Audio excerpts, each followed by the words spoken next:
വൈകുന്നേരത്തെ ഉയർച്ചയ്ക്ക് ശേഷം സ്വർണ്ണവിപണി വീണ്ടും ഉയർന്നു നിൽക്കുന്നു. ഇറാന്റെയും അമേരിക്കയുടെയും പരസ്പര വെല്ലുവിളികൾക്കിടയിൽ തുടർച്ചയായ എണ്ണവില ഉയർച്ചയടക്കം പ്രതിസന്ധികൾ സൃഷ്ടിക്കുമ്പോൾ സംഘർഷം അവസാനിപ്പിക്കാൻ യൂറോപ്യൻ രാജ്യങ്ങളടക്കം സമ്മർദ്ദം ചെലുത്തുന്നു. ഇന്ന് 3 തവണയാണ് സ്വർണ്ണവില പ്രഖ്യാപനമുണ്ടായത്. മൂന്നാം വില പ്രഖ്യാപന സമയത്ത് അന്താരാഷ്ട്ര മാർക്കറ്റിൽ ഔൺസിന് $4,590 പരിധിയിലായിരുന്ന സ്വർണ്ണവില ഇപ്പോൾ $4,635 പരിധിയിലേക്ക് ഉയർന്നിരിക്കുകയാണ്. മാർക്കറ്റിന്റെ ഇപ്പോഴത്തെ അവസ്ഥയിൽ നാളെ സ്വർണ്ണവില പവന് 600 രൂപയുടെ റേഞ്ചിൽ ഉയരാനുള്ള സാധ്യത നിലനിൽക്കുന്നു.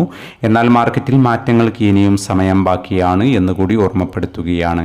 ഇപ്പോൾ തങ്കവില ഗ്രാമിന് 14,820 രൂപയിലാണ് എത്തി നിൽക്കുന്നത്. എല്ലാ വ്യൂവേഴ്സിൽ നിന്നും ഒരു ലൈക്ക് പ്രതീക്ഷിച്ചുകൊണ്ട് ഇന്നത്തെ സ്വർണ്ണവില ഒന്നുകൂടി പറയുന്നു.